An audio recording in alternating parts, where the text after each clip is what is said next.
Bom, pessoal, seguindo a nossa maratona de holding familiar, vamos agora para o segundo bloco, em que nós vamos falar sobre definições básicas a respeito da holding familiar. Eu sei que o primeiro bloco foi uma aula mais introdutória, principalmente para receber vocês que tiveram acesso à Maratona Free e gostaram e quiseram acessar essa maratona. Pô, eu agradeço demais para vocês, por isso fico muito feliz. E para também recepcionar o pessoal que veio a partir, sem conhecer a Maratona Free, que é muito bacana ter essa receptividade de vocês, porque eu estou sempre acompanhando os comentários, o pessoal entra em contato, elogio, críticas principalmente, a gente está sempre atento a isso. Então vamos começar esse segundo bloco falando sobre algumas definições básicas da holding familiar. Vem comigo aqui na tela, eu vou mostrar para vocês um aspecto muito interessante, uma dúvida muito interessante em que as pessoas costumam perguntar sobre os tipos societários. Quer dizer, existe um tipo societário mais adequado? Volta aqui comigo. Existe um tipo societário mais adequado para uma holding familiar? Quais são os tipos societários? Hoje a gente conhece tipos societários, quer dizer, existem empresas mais conhecidas, sociedades limitadas, sociedades que são conhecidas pelas SAs, antigamente sociedade anônima, mais atual sociedade por ações, mas são as SA. E também outros tipos de sociedade, o pessoal fala da MEI, o pessoal fala de sociedade simples, aí tem sociedade por cota de participação, enfim, são diversos tipos de sociedade, alguns mais comuns, outros menos. Eu posso dizer para vocês que mais de uma década, daqui a pouco quase duas, trabalhando com holding familiar, eu já 95 para mais, isso eu estou falando baixo, viu? Um número baixo, 95% das holdings são sociedades limitadas. Por que isso acontece? Vamos, deixa eu trazer aqui para vocês na tela.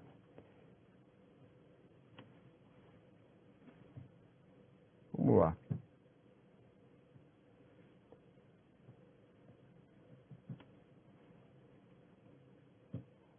Vou voltar aqui, porque eu estava tentando trazer a holding. Pronto. Voltamos aqui.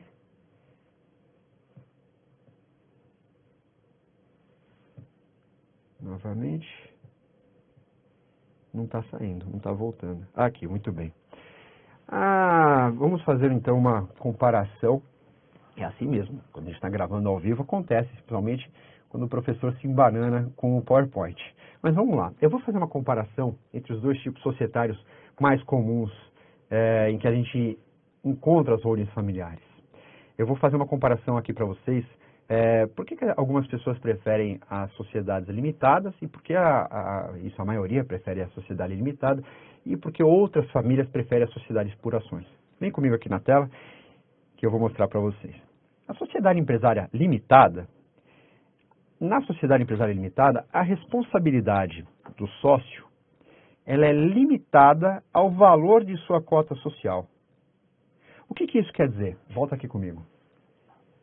Significa que, primeiro que a sociedade limitada, o componente dessa sociedade limitada é chamado de sócio.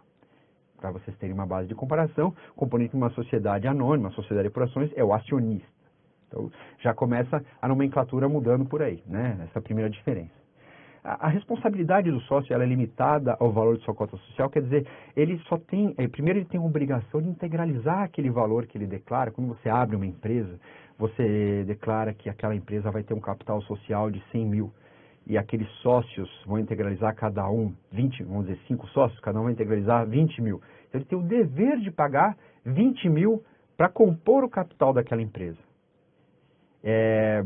Em tese, a responsabilidade de cada um dos sócios vai até o valor que ele integralizou na empresa. Mas existem travas de responsabilidade perante terceiros que sejam credores, pessoas físicas, jurídicas, o fisco, credores trabalhistas, que fazem com que todos esses sócios tenham responsabilidades perante as obrigações assumidas com terceiros. Então não quer dizer que se você abre uma empresa com capital social até 100 mil reais e a sua empresa acabar contraindo uma dívida de mais de 100 mil reais, que você não vai ter que pagar. A empresa não vai ter que pagar. Sim, vai ter que pagar. E aí entra toda uma discussão se haverá ou não o reconhecimento de abuso desse direito de se ter uma pessoa jurídica, para que, eventualmente, os sócios dessa empresa venham a ser obrigados a pagar pelas dívidas sempre com o seu próprio patrimônio. Ainda assim, você já consegue visualizar aí uma certa barreira, né? Você tem uma empresa e primeiro quem paga as dívidas da empresa é a própria empresa. Depois, se atingidos os requisitos para haver a chamada desconsideração de personalidade jurídica, aí sim os sócios passam a ser devedores da empresa. E todos os sócios, não um mais que os outros. Por mais que um tenha dado causa, talvez, no dia a dia da empresa, aquela dívida, e todos os sócios passam a ser devedores. Por isso que tem muita gente que sofre quando emprestava, né, pelo menos, agora não precisa mais, eu vou explicar por quê. Até pouco tempo atrás, as pessoas tinham que emprestar os nomes delas para que outras pudessem abrir as empresas. É aquela história, né? Emprestei meu nome para o meu tio, abri uma empresa, emprestei meu nome para o meu pai, abri uma empresa, mas eu nunca nem pisei, não sei nem onde é a empresa. Simplesmente ele pegou meu nome emprestado para poder abrir uma empresa. Isso costumava ser muito comum, era muito comum, assim, super corriqueiro, e causava vários problemas. Os herdeiros, na verdade, não os herdeiros, mas os participantes dessa empresa, até alguns chamados de laranjas, na verdade, né? Laranja tem outra conotação, mas o fato de você ter emprestado seu nome causava algumas responsabilidades. Causa até hoje. Tem gente que paga dívidas fiscais por ter sido sócio com 0,01% de uma empresa, porque emprestou um nome lá atrás para fazer um favor. Então, é muito importante. Hoje em dia, já há uns 3 anos, está em vigência a Lei 13.874, dizendo que uma sociedade limitada ela pode ser constituída por uma pessoa só. Isso foi uma evolução, ao meu ver, foi uma evolução muito grande das sociedades para que não houvesse mais esse problema de você ser obrigado a ter uma pessoa emprestando um nome para constituir uma empresa. Hoje você pode abrir uma sociedade limitada de uma pessoa só. Até pouco tempo atrás existia a Eireli, mas ela foi extinta por essa lei de 2019, a Lei da Liberdade Econômica. Volta aqui na tela comigo. Vamos lá. Agora, a sociedade anônima ou sociedade por ações, ela bom, primeiro que ela tem o capital social dela dividido em ações. E depois que a responsabilidade de cada acionista é limitada à integralização de suas ações. O que quer dizer que a responsabilidade de um acionista de uma SA é limitada à integralização de suas ações? Acho que a comparação mais simples que pode ser feita, volta aqui comigo, é com relação aos problemas que a Petrobras teve recentemente. Né? Nos anos passados, a Petrobras teve vários problemas de corrupção, governo, então, enfim, todo mundo sabe o que aconteceu. E nenhum acionista, só por ser acionista, teve que pagar algum dos prejuízos, alguma da multa que a Petrobras teve que arcar nos últimos anos, ou está até pagando nos últimos anos.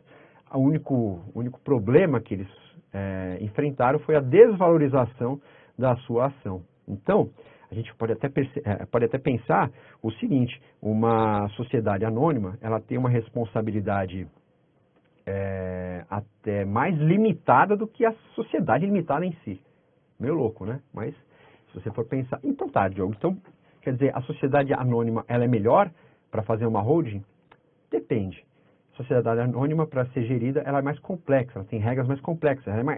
A gestão dela é mais cara, ela tem algumas obrigações, por exemplo, de publicação de balanços, que torna a gestão dela mais cara. Então, normalmente, como a holding familiar é um assunto super complexo, é mais recomendável que se faça pela sociedade limitada.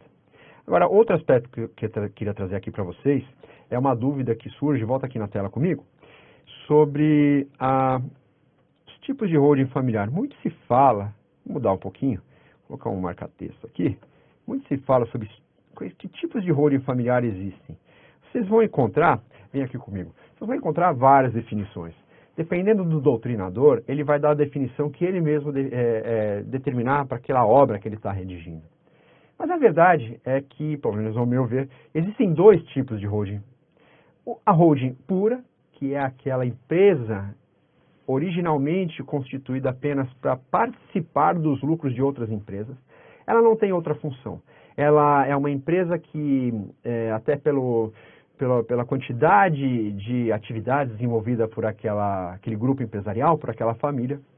Ela pode participar de lucros, por exemplo, vamos dar um exemplo aqui, uma empresa que faça tecidos. Então ela tem ali a fábrica de tecidos, ela tem a empresa transportadora das roupas, ela tem a loja que vende, ela tem a empresa que faz o comércio desses produtos pela internet. Como é que você acaba concentrando todo o lucro? Você cria uma holding, ela só serve para receber os lucros de todas essas empresas. Então essa é a holding pura. Agora, e se a holding tiver outra finalidade? Por exemplo, ela tem a finalidade de, além de concentrar, de fazer essa participação de outras empresas, ela também presta um serviço, ela presta uma consultoria, ela vende um produto, aí ela é mista. Então, são dois tipos básicos, mista ou pura. E a holding familiar? Que tipo de sociedade que ela é?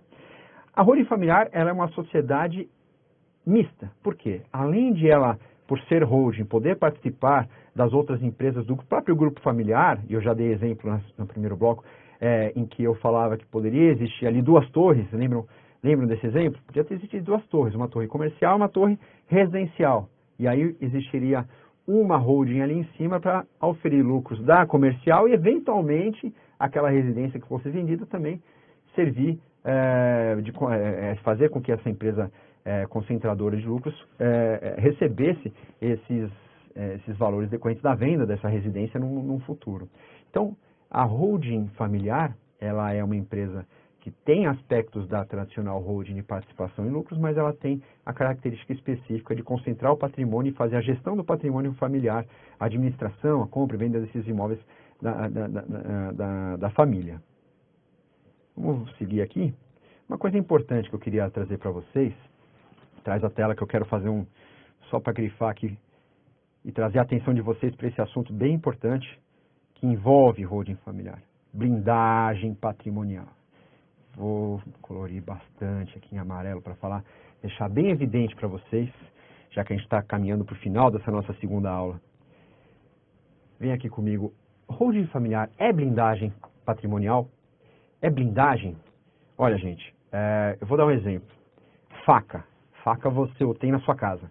Você usa a faca para cozinhar, você usa a faca para cortar uma carne, você usa a faca para preparar o jantar, para preparar o almoço, que seja. Mas ela é uma arma branca, né? Como se diz aí, uma arma branca. Ela serve também para cometer crime. Quer dizer, o mau uso de uma ferramenta, ele tem que ser combatido, mas ele tem que servir para que não existam mais facas. Então, vão abolir a faca, porque tem gente que usa essa ferramenta para o mal.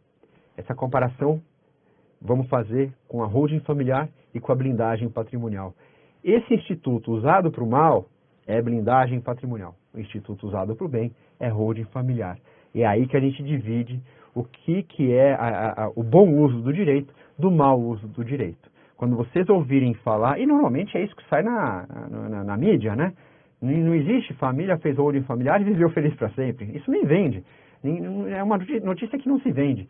Existe, talvez você consiga essa notícia no seu vizinho, saber de um amigo, até alguém da sua família, fiz uma holding familiar e está dando tudo certo. Agora, blindagem patrimonial é quando alguém quer esconder, quer lesar credor, quer prejudicar algum herdeiro, é blindagem, né? Somente quem trabalha no direito trabalhista sabe que isso é algo bem combatido, principalmente no direito, na justiça do trabalho e com relação ao fisco, né? Bancos também estão sempre, enfim, advogados que trabalham para credores estão sempre ligados nessas manobras de blindagem. Então, fujam do termo, não caiam nessa, não é blindagem, holding familiar não pode ser blindagem, a gente tem que combater isso porque é um instituto muito bom. Agora, o último tema que eu queria falar para vocês, dois últimos temas que eu queria trazer aqui para vocês, até adiantei, né, credores e legítima, são dois tipos que nós temos que sempre proteger, sempre observar os direitos de credores e os direitos da legítima com a holding familiar. Agora, existe uma comparação que se faz, importante, dentro desse contexto do mau uso da ferramenta. O que é elisão e o que é sonegação fiscal. Quer dizer, elisão fiscal é o uso da lei a favor ou o uso de uma brecha da lei, e brecha no bom sentido, né? Quer dizer, não tem previsão legal para pagamento daquele imposto, então eu não vou pagar o imposto, porque a lei não diz que eu tenho que pagar. Não é um jeitinho. Então, a elisão fiscal é o bom uso da lei a favor de economia de impostos, de um planejamento tributário. O que é diferente da sonegação fiscal, né? A sonegação fiscal é você não pagar o imposto devendo pagar o imposto. É você esconder do fisco um fato gerador que te levaria ao pagamento daquele imposto. Isso é crime. Então existe também já que eu separei holding de blindagem, eu estou separando elisão fiscal e sonegação fiscal. É isso que eu queria trazer para vocês de definições básicas nesse segundo bloco. Vejo vocês no próximo bloco para a gente continuar falando sobre holding familiar nessa maratona aqui no Legali.